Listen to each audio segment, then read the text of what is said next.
welcome back to Cars to Yards, a sports car and sports podcast. I'm back with Cory. Hey, how's it going, guys? How are you doing? I'm under a lot of stress right now. I've got a fantasy draft going at the exact same time as this podcast, so expect expletives and good times. I was going to do fantasy draft, but I don't even know who the top 5 pickleball players are. So. Oh, no, football. Football still. Pickleball is the number one sport. I just assumed you were doing a pickleball fantasy draft. I can see how you would think that. You know, actually, I was sitting at a sports bar the other day, and they were airing pickleball.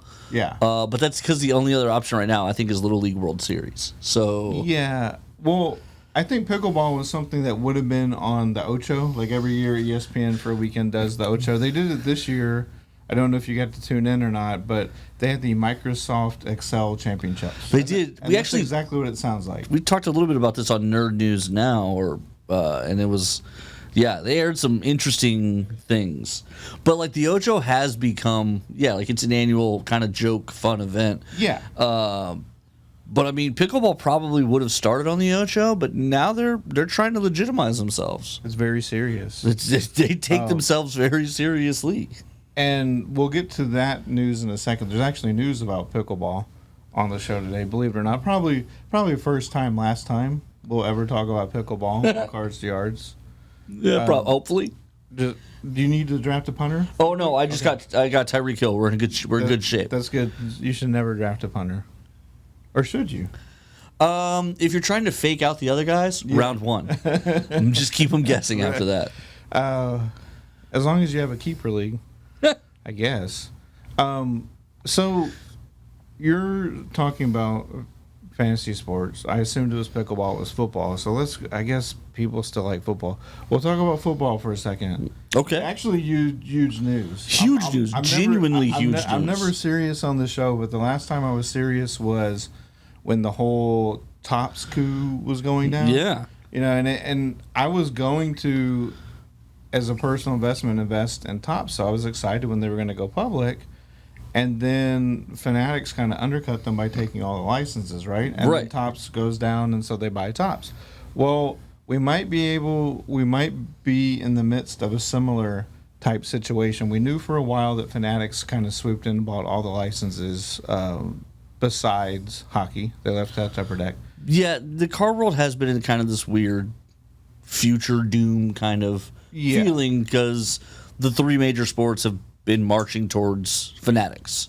But also, and I know this doesn't behoove, the shop or whatever, but I walked into a retail establishment and there was Topps Chrome baseball everywhere. So as a collector and a fan... Yeah, there's benefits to it, for sure. So Fanatics, and you guys have a partnership with Fanatics and all that. But it'll be interesting to see how that plays out. But as I read in the article from Sports Collectors Daily, if you thought Panini was just sort of going to hand over the reins of NFL cards, and it was going to be just a calm, exchange of the keys. Like 2 gentlemen, just here you go, sir. It wasn't that. It's not that. So basically, NFLPA came out earlier this week and immediately cut ties with Panini, who's still in a 3-year contract. So there's going to be some legal filings and stuff because they're like, what are you doing? We still have 3 years.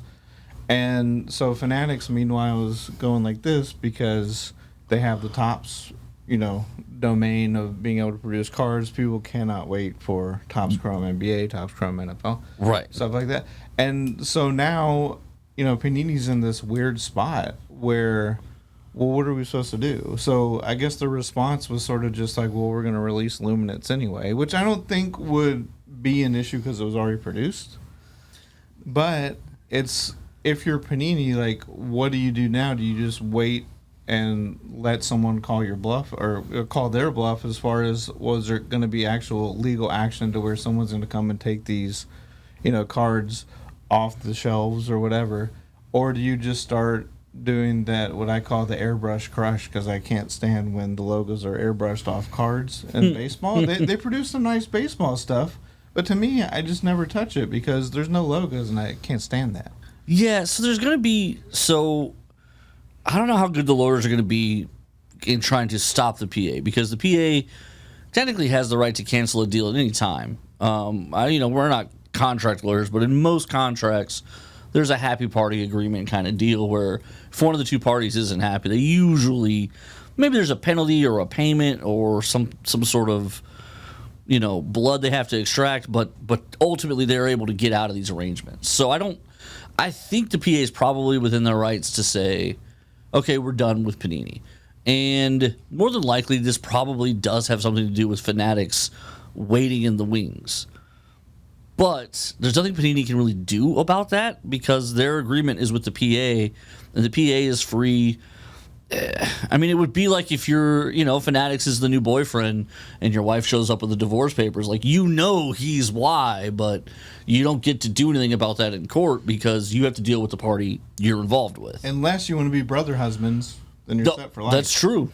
You got a built-in friend in that situation. But I don't think there's any friends in this situation. No, I don't think so either. And also, I think Panini could really be stuck holding the bag on a lot of the stuff they produced this year because my understanding of the word immediate means instantly, which means they no longer have permission to sell some of this stuff. Now, I'm not a lawyer. I work at a shop that is going to sell all the stuff that they ship us that we paid for. But personally, my internal understanding of what that word means is potentially some of this stuff isn't going to make it to market. Potentially, yeah. I mean, I would say the unproduced stuff is very much in jeopardy. Now, where this gets weird is that just like Upper Deck does with basketball stars, you can still license individuals. Correct. So you still have the players on your product that you have paid money to. You still have the players that you pay to sign autographs from. So would the NFLPA make that strong of a statement or case against Panini when some of their players will be hurt by them taking those cards off the market? That's where it's going to get really kind of weird, is like, because then Panini, if they were going to be salty, could turn around and like take those paychecks back away from the players and like, well, you're not letting me release the card, so why should I pay you? Yeah, but I imagine of those 360 guys, most of them, their agent could get them a new card deal the next day. Oh, absolutely. So like, I think in that instance, the PA is almost hoping Panini does it because it just hurts their case more. Right. Really what Panini should do out of, from a position of strength to act like they're still in this is kind of what they have done so far, which is not react to it. Just ignore it. Yeah. And just make the PA make them stop making cards. Yeah. Because as of right now, somewhere on a little boat from China, there are cases and cases and boxes and boxes and cargo containers of sports cards printed by Panini with NFL players on it that they thought they were going to have the right to sell. Sure. And those ships are making their way here as we speak, and commerce continues. So I think Panini is going to... I think their strategy the whole time was to make as much money as possible on those last leg of their license and then try and find a pivot somewhere.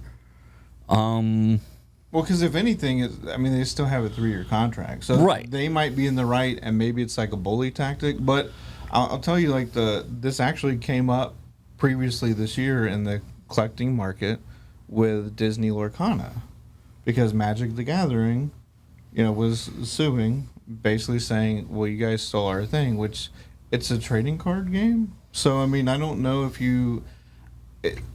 Again, not copyright lawyers. We're not on Shark Tank asking the contestants if they have patents or whatever. But it's like it's a trading card game. Everyone makes board games, so can everyone make trading card games now?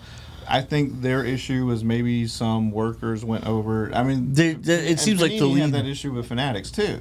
Correct. Where they're like, "Wait a minute, you stole our top." Yeah. So I think once the product's out there, I think you're right. Is like, it's just going to get sold. But for sure. Where it comes in, where the legalities come into play, is once you start producing new stuff, I think. I actually think Panini is in danger. Potentially, this could kill Panini in the sense that if the PA makes them stop, like, anytime in the next month, then all that money that they've put into production and everything else, how do they get it back, and who do they get it back from? So, if I'm Panini, I'm just calling every day. Hey, how's that boat going? Are we any closer to the port? Are those cards on the road yet? Don't be surprised if Panini starts doing a lot of stealth releases in the next 2 weeks, just trying to get as much of the product out. Yeah. Because I am of the opinion that immediate means immediate. My personal thought would be right now Panini is just like, let's just at least release it and then make them put this back in the bottle in court. Also, I don't think anyone wants a whole football season without trading cards.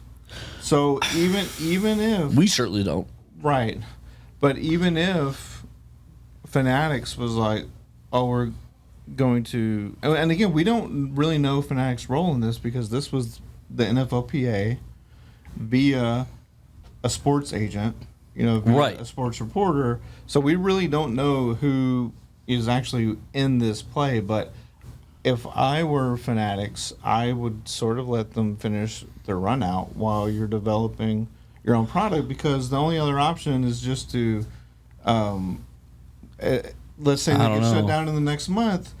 Someone at Fanatics is going to go, guys, start photoshopping football players into the top baseball design now, because otherwise you're not going to be able to get anything out.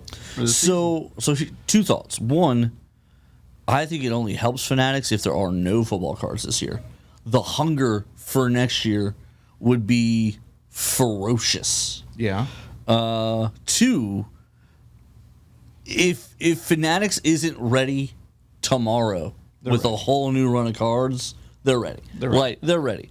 The second they even thought they heard that Panini might be on a shaky ground with the PA, they were like, go ahead and start that run of cards. Let's just test the waters. And because it's just the PA and not the league and not the individual players, there's a lot of weird technicalities still at play. There's a lot of just complication out of the PA opting out alone. So don't be surprised if the NFL itself doesn't opt out here pretty quick, because what good is a Jets card without a Jets player on it? Whatever was the inspiring move, I think it's going to be huge ramifications. Also, I would like to just hear what happened behind the scenes one day. Where's our Air Jordan movie for that? I mean, it could possibly. Damon Affleck, get on it. I mean, it wouldn't be a bad idea to do a scripted movie about the sports card industry as a whole. I don't know if we're going to be able to see, this. No, I want to know specifically this. I want to know who broke this. Right. I mean, it's Can you imagine if you're like the Panini liaison with the PA and you missed the email and the PA guy was like, they're not even emailing us back anymore. And then, like, you're on vacation, like, in Wisconsin to visit your sick mom or something. Yeah. And now it's all gone to poop. Yeah. Well, now we're going to get to the cards that everyone's really going crazy about. I see your line item here, and I think you're saying different words than what they mean. That is Leaf Pickleball. Leaf is going to produce a pickleball card set for, of course, the fastest growing sport in America. Oh, you're going to know all these names. One day. Because we're going to have 7,000 copies of their cards in our shop. Yeah. But no, I mean, the sport that's sweeping the nation, now it's going to be in cardboard form. I don't really care for pickleball because I can foresee me getting injured just as many people have. Just bad knees and ligaments and stuff. Because it's like one of those deceptive sports where it's like, oh, this is like an easier version of tennis. But it's not, because it's more constrictive and you have to move kind of faster. It's like tennis combined with ping pong, right? So is this where you tell like a racquetball horror story? No. Was the father-in-law like, come play me in racquetball, boy? And you were like, we can do this. No, it's just, I prefer not to go outside. Yeah, no, I'm with you. And whoever decided that pickleball is the thing. Well, I mean, one of the people that decided was Drew Brees, because he's invested heavily in it in Austin. He's actually a part owner of the Mad Drops Pickleball Club. Mad Drops? Yeah. would wear a jersey with that. I don't know. Mad Drops? We'll see. Yeah, Mad Drops. Is their logo like a cough drop? I have no idea. What are we talking about here? No clue. I just assumed everyone that played pickleball was like 50 plus, but all the top players are like early 20s. No, these are guys who just finished washing out of the major sports. Okay, yeah. And this was their next stop on the way down the ladder of. I will say it would be cool, just for at least novelty purposes or whatever, to chase the Drew Brees autographed card in this set, because there will be one. I don't know, because that's the only person I knew by name in this set. Here's my only problem with that is that it's Leaf. There's probably like 1,000 Drew Brees autograph cards in Leaf already. Yeah. I mean, this was the. But not this one was where he's goofily. You got to look at the picture. Holding the paddle. It's ridiculous. Oh God. Yeah. Oh man. Yeah, it's pretty funny. So I will say this about Leaf: they make some interesting and cool product that we've opened over the last couple months here. Pop Century. Pop Century. Just a lot of the unlicensed stuff is cool. They're. I'm blanking on the name of it. We got these big purple boxes that are a couple $100. But the presentation's cool. Like, it opens in two. There's the 2 cards in there. They're typically pretty good cards. Leaf has done a good job in the market kind of making its own little way where they're like, all right, well, we're not going to do the licensing thing. We're just going to go right to the people. We're going to bring you good signatures, interesting-looking cards. I think they've really kind of secured a cool spot in the market that now Panini probably wish that they had right about now. Yeah. I mean, I think that's true. It would be cool if they offered one pickleball racket per box. That would be a cool presentation. Redemption card. Redemption card for redemption pickleball card. racket. But no, I agree. Pop Century is a very cool set. It gets kind of weird when they have like memorabilia from Ryan Reynolds, but they have no deal with Ryan Reynolds, so it just looks like a napkin as we're used to in sports. But it just says Ryan Reynolds. There's like no picture or description of the actor or anything. But then on the flip side of that, they have license deals with like Macaulay Culkin, and there is no team patch for Home Alone or team logo, so you don't need that. Like, you just need Macaulay Culkin. They missed their opportunity there. Well, maybe not. I think that's kind of doing it on the cheap. Like, you don't need it's Macaulay Culkin, so you don't need. You don't need a Jets logo or a Home Alone logo or whatever. Why wouldn't you put the Sticky Bandits logo on a Macaulay Culkin card, though? Because then you're getting licensing involved from film companies, and it's going to get much pricier, and you won't be able to afford the fancy. Dodging it. You won't be able to afford the fancy packaging or the redemptions for pickleball rackets. That outsmarted us again, Leaf. Yeah, but anyway, so. One of us will be collecting that set, and one won't. We'll be moving on. So MLB is, heating up because playoffs are around the corner. Lots of really close races. A couple of teams on both sides have pulled away. It still blows my mind that the Orioles are ahead in the AL East. Yeah, that almost looks final now. Like, they're gonna win it. It looks like. But in the AL West, now everyone's within a game of each other because the Astros got swept by the Mariners, who pulled within half a game of them. But then the Astros won a few in a row. They lost a heartbreaker to the Red Sox last night in extra innings. Mm-hmm. But in the meantime, the Rangers have lost like the last 6. So we're only a game behind them, but now we're like half a game or a game up on the Mariners. So who are you liking in that race? You have to like the Astros until they actually prove that they're not. Well, we have to like the Astros. Well, no, I just think so I always do this in sports. Like, why would you bet against the guy who keeps winning? Right. So, like, if somebody was like, hey, do you want to take Tom Brady or the Browns? Like, keep in mind the Browns won 3 in a row. It's like, okay, I'll stick with Tom Brady. Like, maybe this isn't his best team. Maybe this isn't his best year, but I'm going to go with the guy who keeps winning until he proves to me. It's like the batters who swing at a ball after the pitcher is thrown. You've watched the pitcher throw 6 balls in a row. Like, why are you even moving the bat until you get a strike call? Like, make him throw a strike.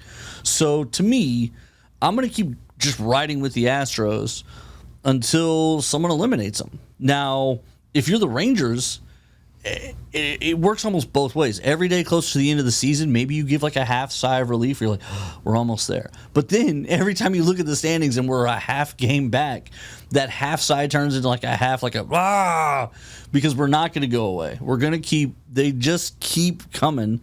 And I don't. If you're the Rangers, you made this trade for Max Scherzer, and I don't think it's paid off yet at all. I don't know that he's won, not in the last 2 weeks as a Ranger.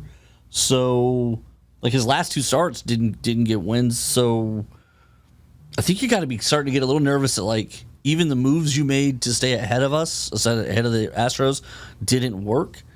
Meanwhile, the Astros just picked up Verlander for free, essentially. Yeah. And we got to put a Sports Illustrated swimsuit model in the stands at no extra charge. Well, we traded for Kate Upton, and we got Verlander. Yeah, they were like, "You want to take her husband?" And we were like, That's "No, what he meant by free, yeah. No, you can keep him." But yeah, I don't see why anybody would pick against the Astros until the Astros lose. So somewhere out there in the ether is a guy just like sobbing, remembering the time that he bet his life savings on the Undertaker versus Brock Lesnar at WrestleMania because of the streak.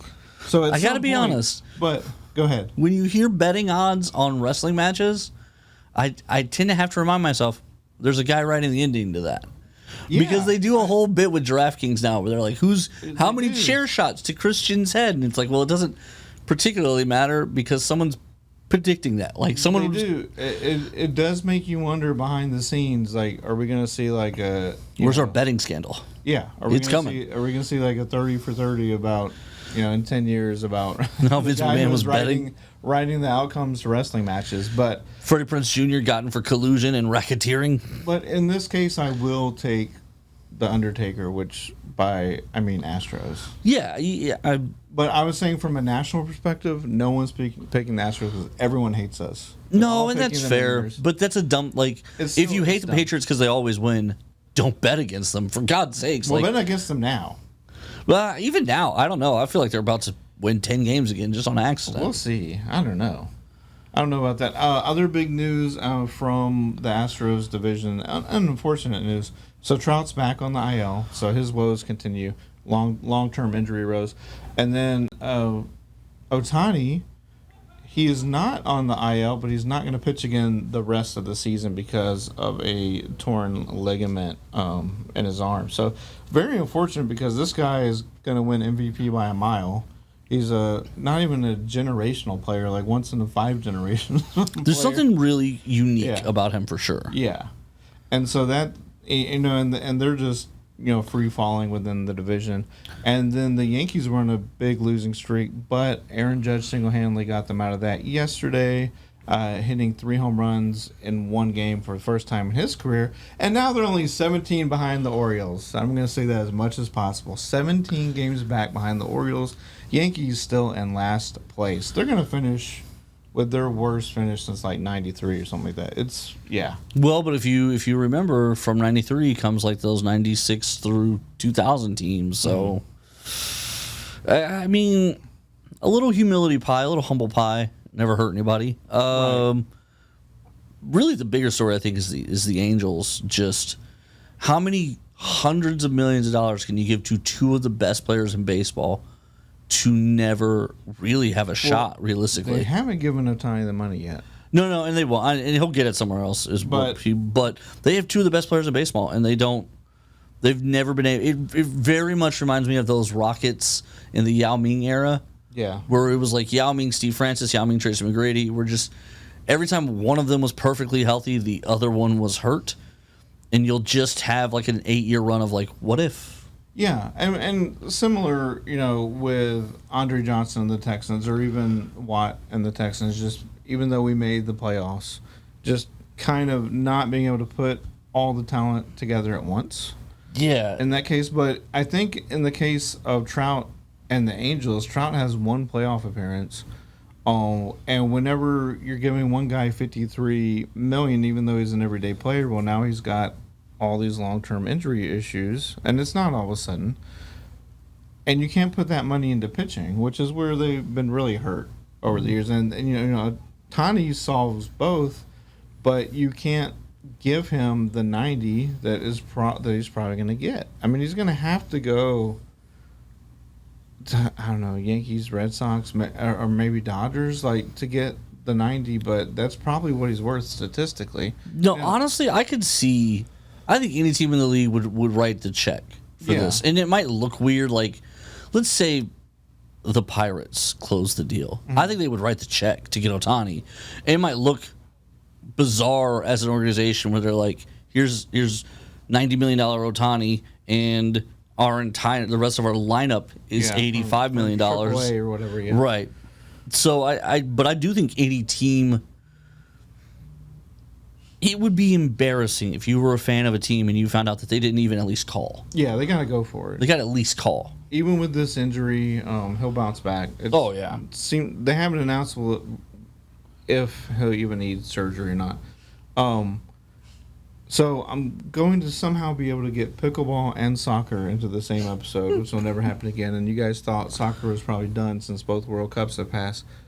But Lionel Messi is killing it to the point where people are actually like actively, trying to figure out when the next Topps MLS set is coming out. Yeah. Like that is how crazy it's gotten. He has 10 goals since coming up with Inter Miami. And here's the confusing thing. If you're like a casual fan, he hasn't made his MLS debut yet, even though he's been playing for an MLS team, because they've been in this weird sort of like mid-season tournament with the Leagues Cup. They won that. That was like his 42nd trophy. That's crazy. And then yesterday, they, along with the Houston Dynamo, which is awesome, qualified for the final of the U.S. Open Cup, which has been like a months-long tournament that they play once or twice every month. So they're going to be actually playing at the end of next month, September 27th, I believe. Dynamo will take Messi head on, so that'll be awesome. But if you look at the standings, they are dead last in the MLS. So they haven't lost with Messi yet, and I think there's only one game where he hasn't scored a goal, but of course he had like 2 assists that game. So it'll be interesting to see if he can really make a legendary run and get them into the playoffs. I'm not sure how many points that would take. But, they're more than halfway through the season because they've had their All-Star game and all that, and then all these, like, kind of halfway tournaments. Yeah, I think this is where soccer does get confusing because you're right. Like, their middle point of the season is when the transfers take effect. Yeah. So guys who were ordered and this sounds so weird, bought from other leagues, such as Messi, don't arrive until this mid-season point. So something that's been known forever about this year was like Messi's coming. We've known for a summer. And then finally he makes his debut midsummer, and it's because we're now in the transfer window is closed. Now it's the transfers go through. Soccer is an interesting sport in the way that they kind of schedule stuff. But this U.S. Open has been great. The Dynamo have never... This is perhaps, I think maybe the most competitive they've ever been in the U.S. Open. I don't think they've ever won one, unless it was early, maybe like right after the San Jose days. So just in that regard, like it's fun even just to root for them. But yeah, Messi's there, so it does feel like it's going to go a certain way. And again, that game's not for another month and a week, I think. Yeah. It's just one of those, that's how the scheduling's done. But I checked this morning, and Dynamo are currently 5th and in the hunt for a mid-tier playoff seed in the Western Conference. But again, Miami's dead last. So because they haven't played a regular season game yet. Well, they haven't played a regular season game with Messi, But yeah, so it's one of the. It'll be interesting to see, but probably the least major popular sport in America with the world's most popular player in that sport, and you can kind of see it catching on a little bit. Plus, their pink jerseys are awesome. I'll just throw that out there. This is the third time this has happened, though. Oh, yeah. Between Pelé and Beckham. Right. This is the third time when the guy who rules the soccer universe. And you know what? Because of that, there are 30 teams in the MLS. That's true. That is true. Like they would have folded by now. Had that not, you got to get that infusion every once in a while. But I believe Pele was the first $1 million athlete with the Cosmos back in the 70s. So, but yeah, no, it can happen. It'll catch on, and we'll see if that kind of drives anyone else. I mean, it is going to drive someone. That person may not be ready to retire yet, but 5, 7, 10 years down the road, you will have the next best player ever, and come over here. I definitely think people like Zlatan kind of show that, like, hey, maybe you're done in Europe, but you can come over here and be dominant for a good 4 or 5 years still. Absolutely. Just because the level. I mean, I hate to say it this way, but the MLS is not European soccer yet. No.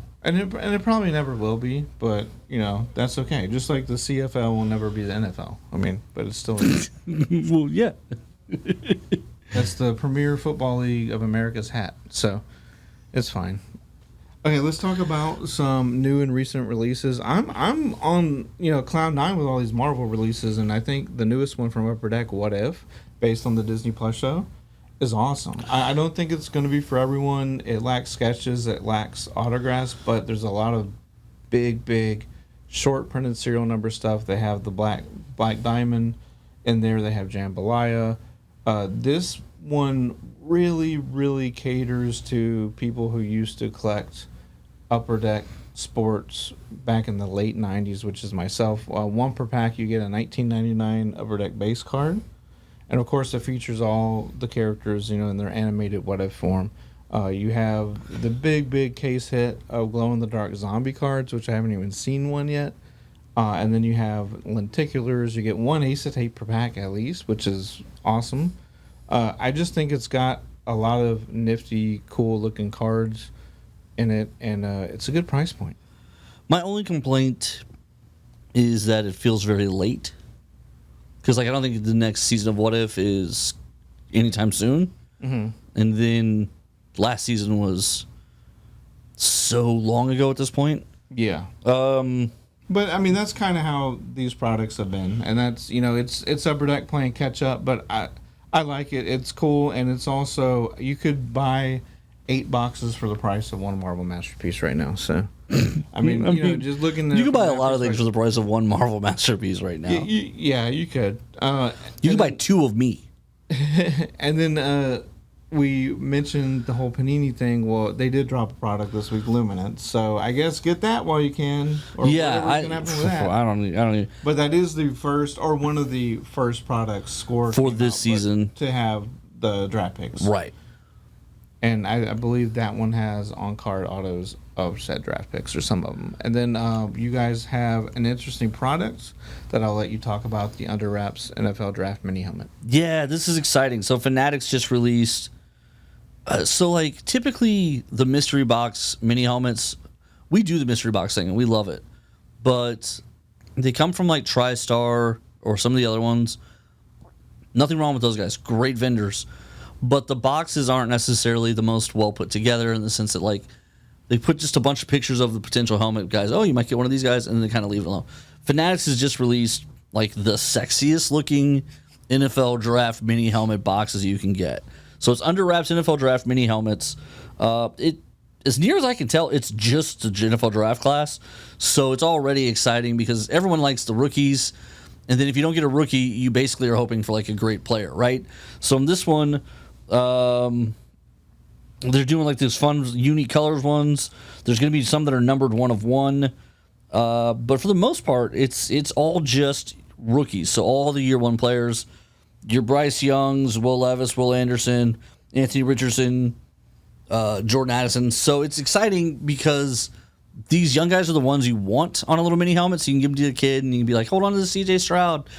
10 years from now, when he's a Hall of Famer, it's going to be worth a bunch of money. And mini helmets don't take up anywhere near as much space as the big guys. I like the mini helmets, but for real, these are some of the nicest looking, most well packaged mini helmets that I've seen for sale in a long time. And I think that's what Fanatics is able to do. Yeah, they put together good product. Apparel and merchandising and distribution for a while. So I think that, that's where they kind of own the game on all the trading card stuff as well. So I think as their space grows, they're going to be able to show off stuff like that a lot more. Well, that's it for Cars to Yards for this week. Come back next week to see if Panini still exists. And if my draft at NFL Fantasy team is any good. Yeah. Doing double duty there. I appreciate that. I think. Oh, I know. So you just say. So let me get this straight though. You just set your pickleball draft to auto draft. It's not pickleball. It's no pickleball drafting. No, I know, but after this. Oh, after the yeah, no, I have a pickleball draft next. That one. Yeah, one I'm in on. I don't know why you're so embarrassed to admit that you are the league commissioner for the official Adventure Begins Pickleball. Well, I got to be honest. The hard part was just convincing enough people to join because a lot of people are like, "Well, I don't like pickles," and I was like, "No, pickleball." Yeah. And then I had to give them $20. But anyway, we have a full league now. Yeah. 6 people. We're all trying to join Pickleball Miami because we're pretty sure they'll let us live with them. Yeah. Which looks great. I just want to put that out there. But no, I don't know why it won't go away. But pickleball, it does seem like it's going to be here for a minute. Well, I guess we'll finally go away. That's probably what people are saying about us right now. But anyway, I'll drop a glossary term real quick. Acetate card. That's a card printed out on clear plexi. And it's just very appealing. You hold it up to the light, but you can do interesting things with the designs, especially pops with comic-based cards. So, Also, there are lots of people on the road that I call acetates. yeah. I keep thinking Acetate was that really awesome band from the 90s. That's Ace of Base. Ace of Base. Ace of Base. Well, for Cory, I'm Mark. We'll see you next time on Cards to Yards. Well, gang, that's all for today's episode. So join us next week. Cars to Yards, brought to you by the Adventure Stadium, and the adventure begins. Again, we're located off 1488 and Woodland Square Boulevard. See you next time.